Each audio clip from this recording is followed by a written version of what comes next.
Welcome back to the table, friends. I am your humble host, GreyDMs, and with me, as always, is my co-host and co-conspirator, Owen. Hi there. You are listening to Tabletop by Night, a weekly podcast where we continue our exploration of Vampire the Masquerade. Tonight, we gather around the table to answer the question, are we the baddies? What's life like living as a monster? So this night, we're gathered together to talk about the Sabbat.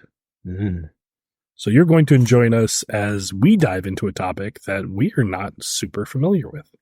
Less familiar with than most of the other things we're talking about. Very much so. We are by no means experts on anything else that we've talked about so far. No, so. of course not. So we'll start as we often do with a quote here that I have. I can't help but think of all the blood shed in Africa and the Middle East for this Gehenna crusade. All the Cainite lives lost and how we celebrated the 1 in 20 vampires who returned from conflict with the Methuselah, bloated like a tick on new power. We just forgot the 19 fallen and where their vitae went, who it fed, who or what the ashes of the Methuselah summoned to the surface. Ominous. So, tonight we'll be talking about the Sabbat, a loose organization of Cainites who reject the traditions of the Camarilla and the Anarchs. The Sabbat believes in the antediluvians and Cain almost religiously. They're also known as the Sword of Cain, as they believe that they will be the army Cain will use to destroy the antediluvians once Gehenna arrives. So, if you go back and listen to previous episodes, you'll know that the Sabbat was founded basically in a reaction to the Convention of Thorns. So the Convention of Thorns was the splitting of basically the Eldars The Eldars. The Convention of Thorns was basically the event that precipitated the elders forming the Camarilla, and then, of course, the younger and some older clans who basically thought that them being brought up as sacrificial pawns to the Inquisition was, basically unforgivable, so they went off to form the Anarchs. I do not agree. Well, a subsection of that, basically, specifically the Temice and the Sombra clans, basically had already risen up and destroyed many of their founders, including supposedly their antediluvians. Both believed that they had consumed their antediluvians and they were no more. And we'll get into that, but as most things, that you pretty much can't kill an antediluvian. They're always going to show up somewhere. Basically, the Temice would not cede their lands to the Tremere because that was essentially the price the Camarilla were asking, basically to ensure the Tremere's support.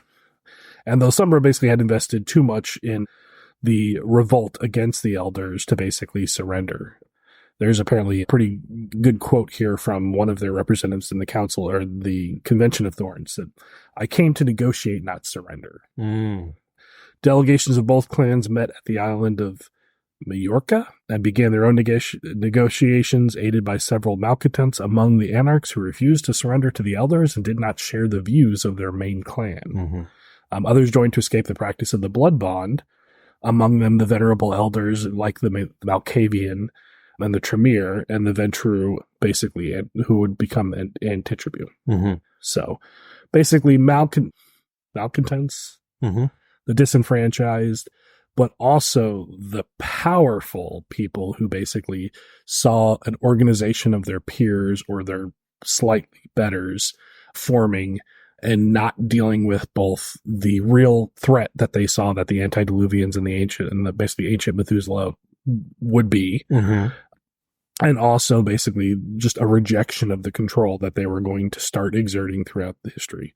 And slowly, basically, they formed their own packs, their own groups by which they would kind of like make it throughout the ages. And these packs and these groups eventually started to kind of commingle together and form an organization or a drive, a purpose, like a fervor that the Anarchs just kind of don't have. Right. Like the Anarchs want to tear down the system and they want everybody to be free, but the Sabbat want to bring it to the ground and burn it. And that kind of difference one leads to momentum being gained quicker. The other leads to sometimes everything kind of distilling into just kind of burning embers. Yeah, it's basically chaos versus the void. So basically, after the Convention of Thorns, essentially as these kind of pacts started coming together and the newly formed Sabbat was starting to take shape, a bitter war raged between basically them and the really young Camarilla organization. Mm-hmm. The Inquisition was continuing to go on, though. So the Camarilla consolidated their hold of major European cities, and the Sabbat was basically fighting a very defensive battle. So basically within their Black Monastery in Switzerland, they basically formalized a set of kind of rules called the Paths of Enlightenment, Mm-hmm. which basically replaced their previous kind of archaic theological Yes. kind of concepts, and basically started forming into their ideology that they saw to be effectively a weapon against the antediluvians. Mm-hmm. So the Sabbat elders basically realized a couple things. They realized that secrecy was basically one of their greatest weapons in the future battles. Mm-hmm. And they also realized that the real danger of failing into essentially frenzy, or what's known to kindred as the wassail, which is essentially like frenzying out and becoming a beast. Those were the only forces that were essentially keeping them in check from just giving into essentially the beast. Mm-hmm. Like, the recognition of how far a vampire could descend into madness, and the threat of the organization of elders and the antediluvians specifically that had rejected Cain and would be coming for them, was enough fear to basically have them codify their ideology instead of just becoming madmen. Okay. And so they developed essentially a set of beliefs, a set of structures that would allow them to both have the freedom to be monsters, Mm-hmm. but carry with it the secrecy and the ties that would allow them to wage the war that they thought needed to be waged. So, and of course, as we'll eventually touch into, these founding clans, the Lasombra and the Timice, both had vast territories originally. The Timice basically had a lot of territories in like Western Europe. A certain Vladimir Tepest was a Timice. Pennsylvania, right? That's where he was somewhere from. Deep in the heart of Pennsylvania. Yeah. Pennsylvania Timice. And of course, the Lasombra, as we heard of before, like in the Venture and stuff, the Lasombra basically like kind of colonized Spain. Right. Like they were basically the Spanish vampires, and they were like the alternative or rivals to the Venture. Mm-hmm. So essentially when they left, they kind of sought the position within their packs as leaders, both spiritual and overtly. And the Timice often found themselves as like lords, generals, and sometimes just horrible experimenters who like to turn people into things. What? Name 10. Huh. So during the early years of the Sabbat, the relative prominence of the Sabbat in the Americas basically faced opposition, though, as a disenfranchised Camarilla vampires also journeyed across the ocean. Mm-hmm. Remember, like the hub of Camarilla control was Europe. So young Camarilla basically, who were disenfranchised by the control of the elders around them, but still wanted to stick to the tenets of their ideology, traveled across the seas, hoping to carve out legacies for themselves away from basically the ironbound holdings of the European princes. Due to a lack of organization within American packs, internal struggle between the Lasombra and the Timice resulted in the events of the First Sabbat Civil War. So the war weakened the sect enough that the Camarilla was able to seize much territory from them before, after 30 years of conflict, the Purchase Pact officially forbade the Sabbat from basically attacking other packs in Sabbat. Mm-hmm. So cool heads never prevail in times of war, however, and another wave of infighting broke out, which culminated in the Second Sabbat Civil War. Kind of interesting. Just keeps happening. Which was a conflict grounded in simmering animosities that still rumble on beneath the Purchase Pact. Convening in New York, which the set had managed to hold on against all best efforts of the Camarilla, high-ranking Sabbat reconsidered their commitment to the sect's causes. Not content to merely sign a goodwill agreement as they had before, Sabbat vampires took a long, hard look at what was important to the Sword of Cain. An unheard of congregation of Sabbat committed to a document called the Code of Milan in 1933, a collection of tenets that compose Sabbat ideology supposedly since the establishment of the sect. The new Code of Milan was approved by a new regent, Melinda Galbraith, as well as several seraphim of the Black Hand. It also served to establish Mexico City as the informal capital of the Sabbat. Not really the places I would have thought. So Melinda Galbraith, which we'll tie into a little bit later. So okay. Remember we talked about her briefly last time? I think maybe in the Malkavian one. And we were like, who the heck is that? Mm-hmm. We're going to learn about her today. Oh, okay, good. So, in the times of struggle, the Sabbat had managed to keep control of major cities in the United States, even through the internal war. Some cities, such as Philadelphia, remained under Sabbat domination because the Black Hand centralized most of its number in these locations. The dioceses in Europe remained untouched by the upheaval overseas. The Sabbat began to develop along two lines, city kindred and nomadic kindred. Mm-hmm. Many of the nomadic pacts were Sabbat that fled the cities after the defeat of the hands of the Camarilla or the other Sabbat. The city kindred maintained permanent havens and further resembled their Camarilla counterparts in that they inserted themselves in the local infrastructure of the city, while the nomadic kindred traveled all around the country, never existing in one place too long and upholding the old tenets of the ancient Anarchs. Mm-hmm. Well, why stop at two? So the third Sabbat Civil War, the briefest of the three. Another one? It lasted only 100 nights in the later half of 1957. Incited by a failed coup of New York on behalf of the Bruja Antitribu, violence once again ensued. Ironically, the end of the trouble came as a result of the rarest of Cainite diplomacy compromise. After the Bruja Antitribu coup fell, the clan rose against the united La Sombra and Temice, which was bound for disaster. Out of the ashes of the fighting, however, emerged a unified group of Caitiff calling themselves the Panderers. Panderers? The Panderers. Okay. After their leader, Joseph Pander. Gotcha. The Panders had support of the Bruja Antitribu, and they were rabble and outcasts, much like the Bruja, and become after the migration to the New World. Seeing the opportunity to avoid another protracted and dreadfully embarrassing war, the La Sombra and Temice recognized the Panders as a distinct entity, conferring to the group clan or bloodline status. So I think they would have picked a better name. Like, I know the guy's name was Pander, but like Pander has a kind of a negative connotation. Yeah, it's like, I'm pandering to you. Well, but I mean, that's quite literally. It's pandering to them. Yeah. They're like, oh man, what should we name you?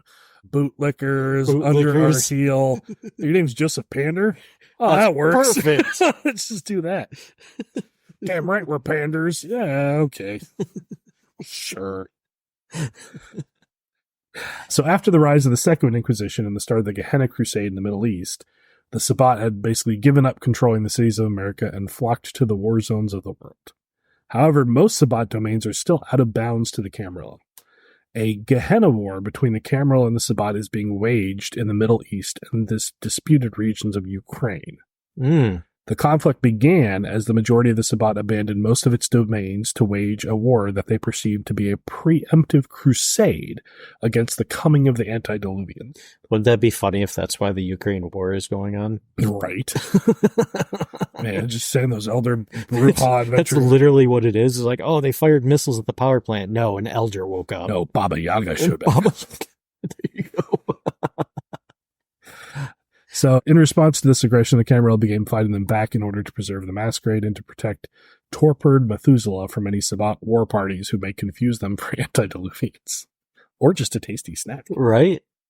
So basically, there's more information in the Chicago Folios, kind of like about what the Sabbat are kind of currently embroiled into. Mm-hmm. So Chicago, for all its corruption and horrors, understands, though it may wallow in degradation, it has nothing on the empire of Sabbat. Mm-hmm. The city has had many horrific encounters with the fanatical sect, most recently being the Dread Knights of 1993. Little is known about the fringe and alien sect. What is known... Well, Knights of 1993. They won the cup, didn't they? What is known is the Sabbat relinquished control over its holdings and threw itself into a prepared Gehenna war. With the advent of La Sombra defection, there have been many whispers of concern about what the Sabbat will do in retaliation.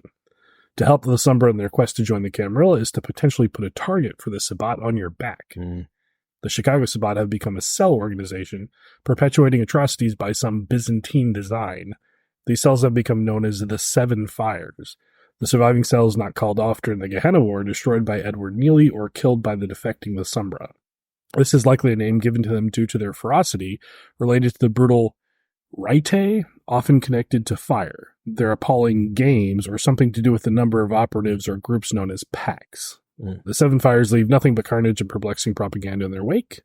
In their graffiti, their trail of mutilated bodies, and arcane scrawl, they reference the story of Peter Pan, possibly an allusion to the Lusumbra defection and losing their shadow.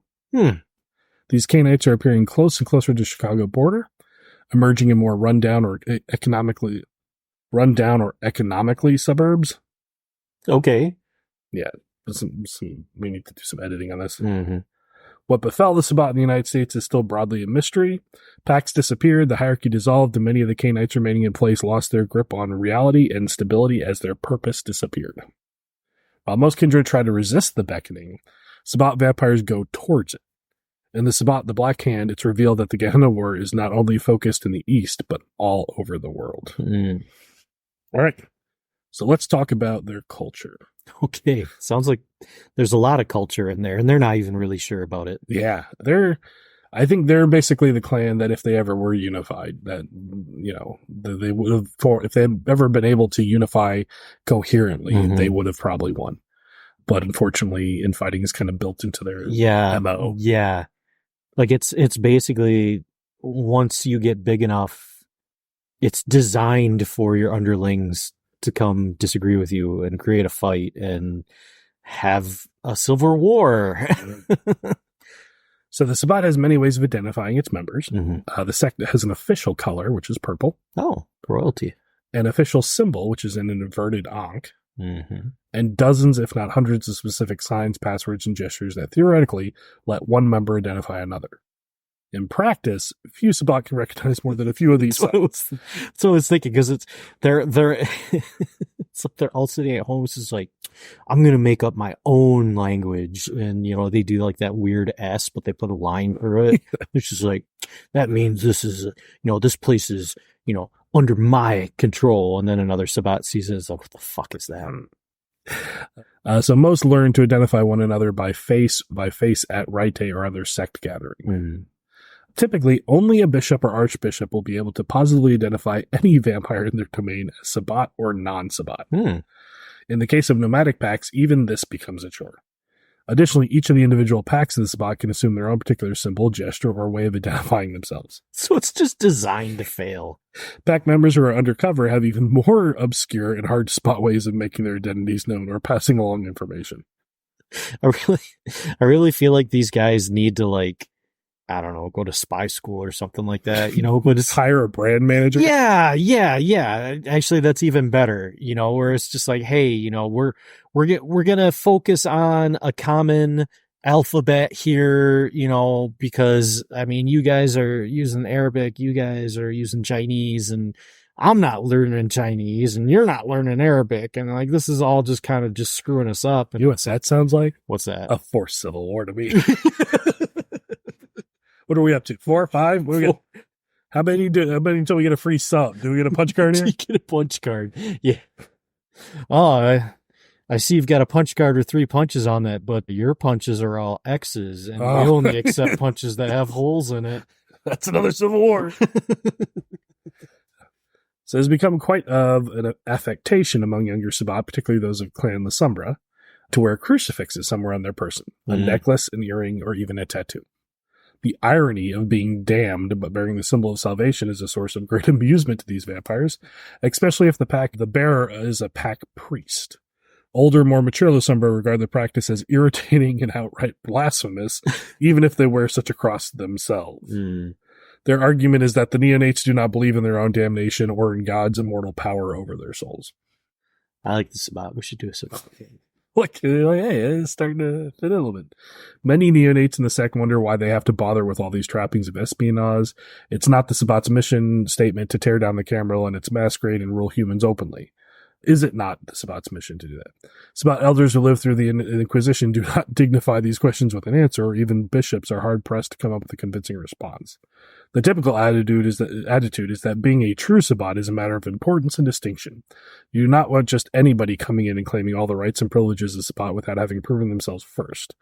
Also, given the pact structure of the sect, many members think of themselves as a collection of gangs or neo-feudal war bands, complete with initiation rites and other ways of making themselves feel special. The higher one goes up in the Sabbat ranks, the less frequently such symbols are seen, and the whole us against the world outlook of the young packs becomes a more me against the world. Mm-hmm. In order to survive long enough to achieve a position and age within the sect, a vampire must learn how to lie for themselves and to fight every scrap of profit or fight for every scrap of profit or slightest advantage. Unlike the Camarilla, there is no rigid hierarchy in place to promote or control the ambitions of Sabbat vampires. The only rank and title a Sabbat holds is what they have the power to take. I mean, the whole system just sounds like something that's designed to consume itself. I think so. Both the Temice and the Sombra encourage this dog-eat-dog culture, as it seems to ensure that only the strongest, smartest, and most capable lead the sect, and all the rest are fodder for the appetites of their betters. The only time monomacy can be suspended is during a crusade, and even then only at the reckless charges and wild hunts tend to have a way of weeding out the slow and weak from the Sabbat's ranks. Countering the anarchic atmosphere is the Valdery. There are still a few elders who in Nights Past were members of the same pact and will occasionally work together and share the Valdery. Younger vampires who are living and fighting together as one unit develop a fierce protection of one another, or else. If you cannot rely on your pack mates or their loyalty is in question, then the only thing stopping them from being ripped to shreds is the vinculum bond that they share with the rest of the pack. In the world of darkness, being part of a pack is sometimes the only thing that these vampires have for going. So what kind of rights do they have? The Sabbat values its bonds and loyalties and fraternity above all else. So to this end, the sect has established many rituals which reinforce pack and sect solidarity and structure. The entire sect observes the same 13 auctoritas ritae, while the ignobilis ritae vary greatly in number, subject and observation from pack to pack. The official corpus of ritae, as well as the authenticity and orthodoxy, is scheduled during synods of high-ranking nodis. Good thing I took religious studies to recognize some of this stuff. Yeah, unfortunately, a lot of this I'm just lost on. Lad. Packs observe the auctoritas ritae at common times, at esbats, before sieges, or while bringing a new member into the pack, for example. The ignobilis ritae may occur at any time, usually when the pack priest believes them to be most appropriate. Some packs observe greeting or parting ritae, feeding ritae, writing of diablerie, and any number of variations. Most ritae exalt the vampire state and are striving for perfecting it. As a result, these ritae are especially cruel to mortals and kindred alike. Many ritae have shamanistic or even coldonic origins. Okay, so they keep using basically, I think... Are they using a variation of the Latin term for rite? Or like, I'm guessing. But they keep calling it rite, which is like a vampire thing, because you got to just turn it into slightly... Because you couldn't just say there's like the unorthodox rites, there's the orthodox rites, there's parting rites, there's the rite of diablerie. No, we have to call it some obscure freaking thing to make it hard to read. Many rites have shamanistic or even... I don't know what coldonic means. It's funny that you're complaining about this, because literally all I could think is Catholicism, because it's literally all it is. Dude, I took a part out here because I thought it was too close to blasphemy. Yeah? I did. And You I did. pretty much walked that line all the time. But they basically took the sign of the cross and turned it into the sign of Cain. And I was like, I'm not going to read that. Just because there's like a 1 in a billion chance that there's any type of, I was like, I'm not going to walk around and say that. I'm not going to be sitting there doing a sign of, in the name of Cain. No. That's not happening. Well, yeah, you never know. Sabbat can show up. Welcome to the club. You passed. SCP World, Cain's still walking around. Yeah. All right. Wow. Finally. Okay. So we can move on to the actual organization. So we can put some organization to this madness. Mm-hmm. So the Sabbat sees itself as an army of Cain and consequently is tightly organized far more than the relative and Anachronistic? anarchic Okay. Anarchic Camarilla. Why is that? Why is the Camarilla anarchic? I think Camarilla has a pretty structure. I don't think it's anarch-like or... Is it anarchic or archaic? It's not archaic. It's Anarchic. I think they're saying it's like Anarchs. Because they're doing ick, like to be like, it's like this other thing, and they're using the word anarch. So they're like, it's anarchic. Anarch. With no controlling rules or principles to give order. But that's not the Camarilla. I know. That's weird. Okay. What does it mean to be anarchic? Yeah, it's without control, especially describing a society with no government or a very weak government. That seems like the Anarchs. So read that line again. What does it say? The Sabbat sees itself as the army of Cain and consequently is tightly organized, far more than the relatively anarchic Camarilla. So it's not saying that the Camarilla is anarchic. The Sabbat think the Camarilla are anarchic. And they see themselves as well-organized, functioning, well-oiled machine. And it's just fantasy world. So basically the Sabbat are like the Soviets. Yeah. Basically Americans are they're such a corrupted. Or North Korea kind of thing where it's just like, we're so great, look at how terrible they are, blah, blah, blah, like that sort of thing. So the Sabbat consists mainly of the clans Temice and Lasumbre and numerous antitribu from clans normally independent or associated with the Camarilla. Although Sabbat vampires may sire children as usual and are no less picky about other vampires about doing it, during a war effort, they often backdrop to use mass embraces for a steady supply of shock troops. I'd really like to know how they do that. Like, is it just they organize, go find a town and just embrace everybody? So these unfortunate vampires are knocked over, embraced, and buried. By the time the so-called Shovelhead has clawed himself up, he is usually confused and aggressive, and then directed with the rest of the mass embrace in a first vinculum against the enemy. So most Shovelheads do not survive their first weeks. So literally they bury them until the enemy's coming. Because their first struggle is see if they can crawl out of the ground. Whoa. Because they're not worth it if they can't do that. Mm-hmm. So then, basically, they're considered false Sabbat. This is the first level of the Sabbat. And they're not respected in any way by the members of the sect. Once they have proven themselves repeatedly, they're usually introduced into the sect and undergo the creation rites to become true Sabbat. Mm. Children who are specifically chosen to be embraced often receive this instructions much earlier from their sire. So the majority of Sabbat basically have to survive long enough to figure out what they are and where they are, and then eventually somebody may say, "Oh, here's how you actually start working your way up the chain." Mm-hmm. And I'm assuming not very many make it through that to that point. The cornerstone of the Sabbat organization is the pack. Sabbat packs are organized of 3 to 10 vampires, mutually bonded through the standard blood-sharing rites of the cult. Packs have a Ductus, who is the pack's war leader, and a pack priest who reminds the pack of its responsibilities to Cain. In addition, pack members are mutually bound in the vinculum, a sort of communal blood bond, created by the blood-sharing ceremonies. Packs generally occupy communal havens, given the Sabbat's rejection of human wars and its use of artificial loyalties enforced by the vinculum. There is less need for privacy. So, and just to prove your point, above the pack is a set of hierarchical. Man, I need some of the more of those energy drinks.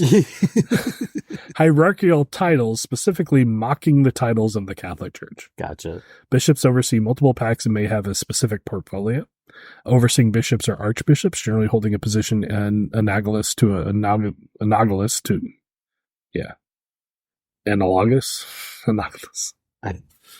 Why is everything so hard today? Yeah, it's analogous. Analogous. Yeah, I think that's analogous to a prince for a city.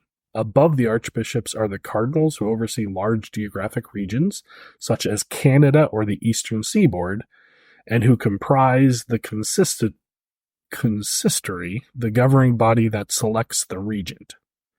Advising the regent, consistory, and archbishops or other leaders are the priesci. I love it because people are going to listen to this and they're like, does this guy know how to read? No one's going to listen to this. That's the great part. And everybody who listens to this knows that I don't know how to read. A group of elders and other respected Sabbat who take an advisory and judiciary role. The higher ranks of the Sabbat enforce their will through agents commonly called Templars or Paladins, depending on rank. So let's go back. So we're going to start at the bottom here. The false Sabbat. The false Sabbat is a vampire who has not undergone the creation rites or someone who has had his status among the sect revoked. Mm-hmm. So we just talked about how their embrace goes. Basically, you're a false Sabbat until anybody gives a shit about who you are. So a true Sabbat is a vampire who has undergone the creation rites. In opposition to the false Sabbat, these are considered worthy Cainites who have proved themselves in combat or intrigue against their rivals.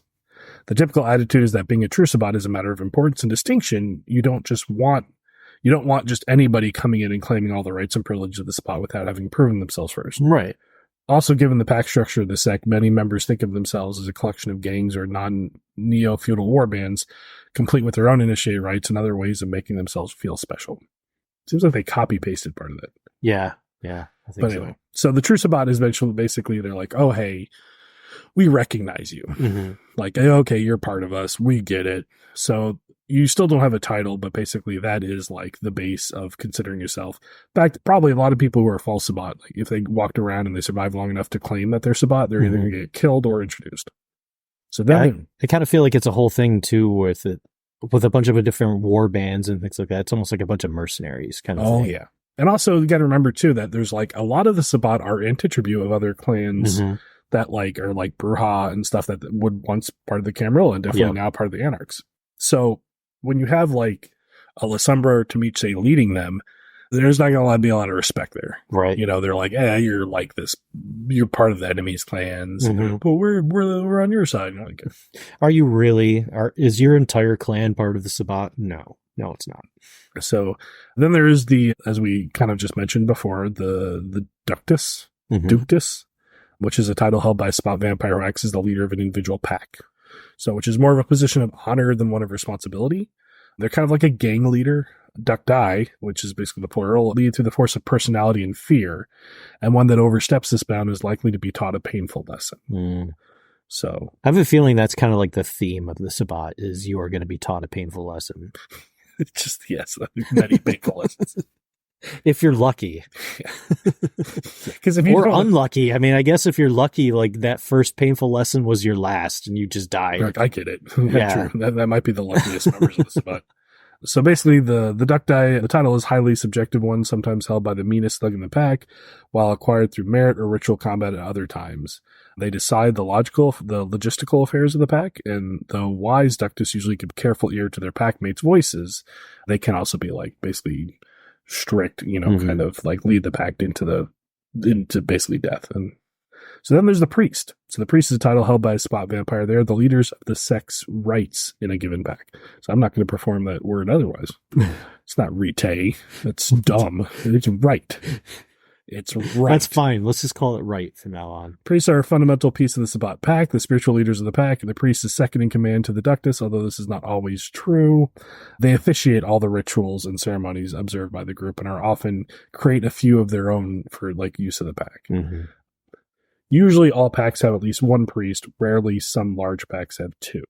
They bear the responsibility for the spiritual well-being of their fellow Sabbat. I'm guessing they're very kind people. Oh yeah, of course, When a priest ever been anything kind? Good thing there's no children vampires. Then there's the Templar. The Templars are an elite force of bodyguards appointed by a bishop or greater leader of the Sabbat, also called bloodhounds or button men. They serve exclusively the higher ranking members of the sect, always in a martial capacity. So few out of the Templars are handpicked to become paladins. Paladins are sworn to one of the leading members of the Sabbat, such as a cardinal, and have the duty to protect them until their final death. Okay. I'm guessing that happens a lot. It seems to be that way, considering that every time it seems that they have more than a couple minutes on their hand, they decide to start a civil war. Some archbishops keep a cadre of paladins in their retinues to handle delicate matters best solved by a judicious application of violence. Do what you know. Bishop is a title held by a Sabbat vampire who serves or advises an archbishop, or a vampire who maintains Sabbat influence in a city with aid of others of equal status. Bishops are those immediately below the archbishop, but above priests in Sabbat domains with the same high-level duties, but a much narrower scope. A bishop may be in charge of a single aspect of Cainite unlife in the domain, or they may be a more general spiritual leader, inquisitor against diablerism, or military general, or any other specific aspect of the Sabbat agenda. There are those who in the know liken bishops to the primogem of the Camarilla, and some Sabbat domains that have no archbishop are ruled by a council of bishops instead. The archbishop is a title held by a Sabbat vampire who has claimed a given expansive domain as his own, generally a city, and supports the claim against all others. So the term can refer to a Cainite of any gender. While many of the same powers as a Camarilla prince, the archbishop is the closest analog the Sabbat has to that position. An archbishop is different, though, in that the Sabbat is less concerned with enforcing the traditions and more concerned with waging its holy war against the antediluvians and everyone else. Thus, the archbishop is a part spiritual leader and part warlord, advancing the Sword of Cain's agenda and establishing Cainite primacy. So again, analog to Catholic Church, he would kind of be like the Pope. Well, the archbishop is like an archbishop.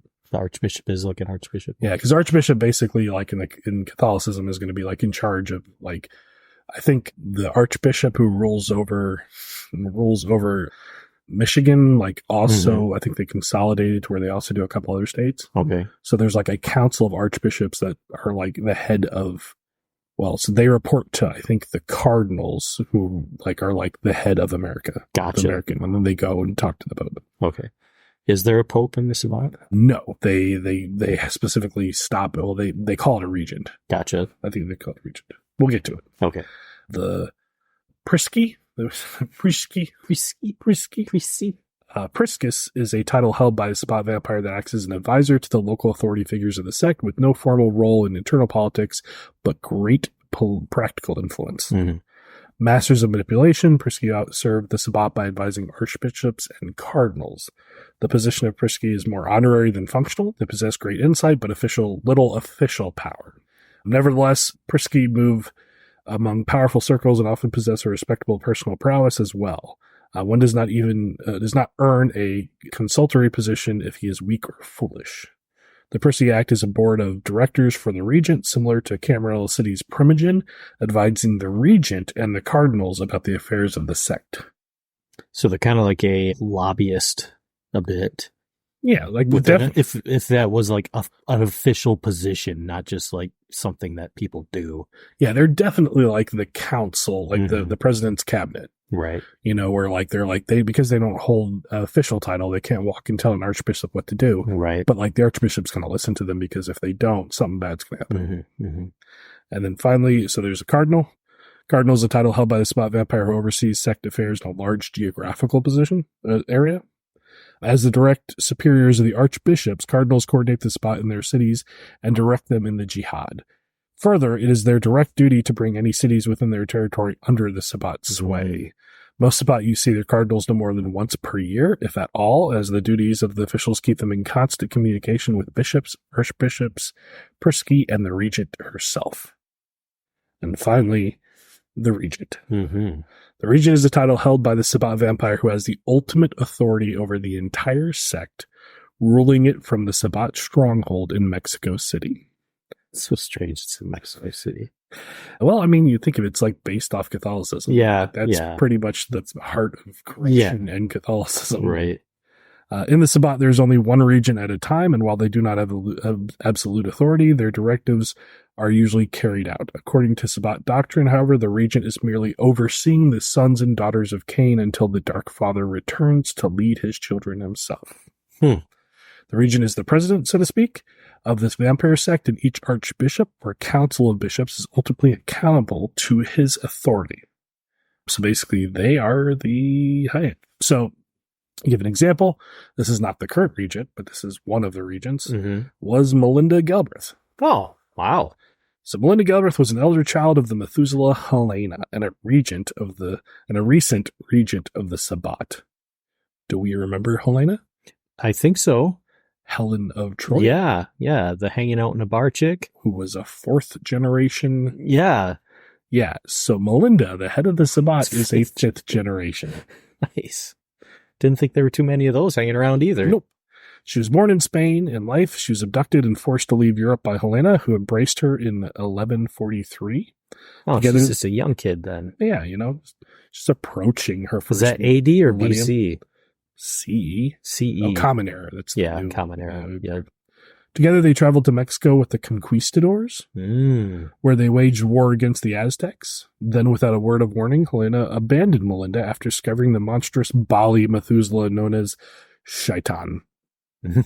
Okay, that's a new one. Well, I guess we'll eventually get into that, too. The Bali are basically the demon worshipping. Yeah. So we'll get into them eventually. Would you like to just stumble into that? You're like, what the heck? The Sabbat came soon after that, and Melinda joined them eagerly as it helped her break the blood bond that she held in Helena's throne. When former regent Gorkist was assassinated by a suicidal Rabnos in 1860s, Melinda had grown immensely in power and influence among the consistory, and they in turn supported her grab for the regency.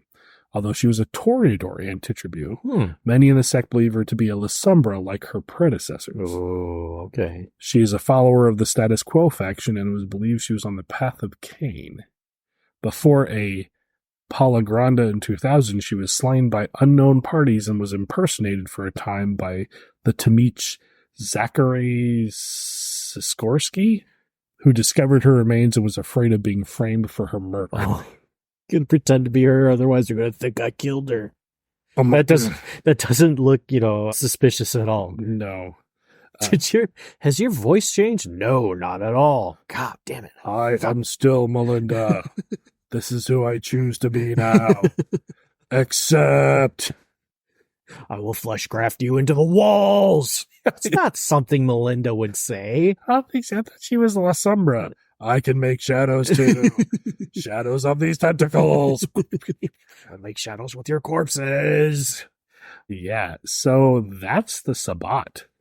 That's a lot of information. Yeah, so I mean, much as we've talked about the Camarilla and the Anarchs, like talking about the Sabbat in like one podcast is basically just like cracking open up. Yeah. We're not doing a deep dive in this enough. We're not justified deep dive. Right. The Sabbat basically have long served as like the boogeymen / the enemies in most of the vampire books. And then eventually they started flushing them out so that you could play as them. And a lot of long-term vampire players kind of tend to like the Sabbat and they like to play them because the Camarilla want you to at least pretend like you want to be human. And I don't think the Sabbat care. No, the Sabbat, I feel like, have fully embraced the role they think they have. Yeah. So in previous editions, there was a lot of the way you judged and had lost humanity, like that whole mechanism usually evolved upon you picking a path of ideals. And the Sabbat often had the path of Cain, and these paths that kind of led to them being understood as a monster. So for them, killing an innocent was not like a bad thing so much as it like helped them in what they were trying to achieve. And it was not, so they were a different way of, doing things. One of the best like game stories out there is that tale. I don't know if you read it, of the guy who was a secret member of the Black Hand. Yes. And he just dismantled an entire high level game of Vampire the Masquerade. It's a good read. It is. I mean, there's two of them. Oh, yeah. There's the original one he did, and then there's a second one he did where he was an agent of that character. Yeah. I was talking about like just this guy going in and dismantling the Camarilla, which was just a really good and heart-filled read where it sometimes, as Fight Club has taught us, you just want to break something beautiful, And yeah, I think in future days we'll explore this Sabbat a little bit better. We'll try to kind of get into a better understanding of them, not just as boogeymen, but as kind of something more nuanced than that. But, clearly that's where they originated from. I believe there's a lot of layers to them now, it feels. I think in the original book, the Sabbat were basically just like, they were like, we are the boogeymen. Yeah. Watch everything burn. That's as deep as we're going to get. So I think in Requiem, they were just like, it's the 7. Yeah. who knows what the 7 is, but they're coming for you. Mm. And you're like, oh, okay. And even the Sabbat have the 7 sects or whatever, the 7 clans, the 7 fires or something. So yeah, this was a lot of kind of introduction to them. Mm-hmm. This is not a part. We are going to dive into the clans of the Sabbat, mainly the Temice and the Elsumber pretty soon. So look forward to that, because that's going to be pretty tasty and interesting. Hopefully we'll have a guest for one of those. Be really nice. We need to find that calendar and shove it down a certain person's throat. Lovingly. Without malice. Without malice. There we go. That's the... Yes. But I guess, yeah. Do you have any final thoughts on the Sabbat? Watch it burn. Watch it all burn indeed. All right, guys. We will see you next time. Goodbye.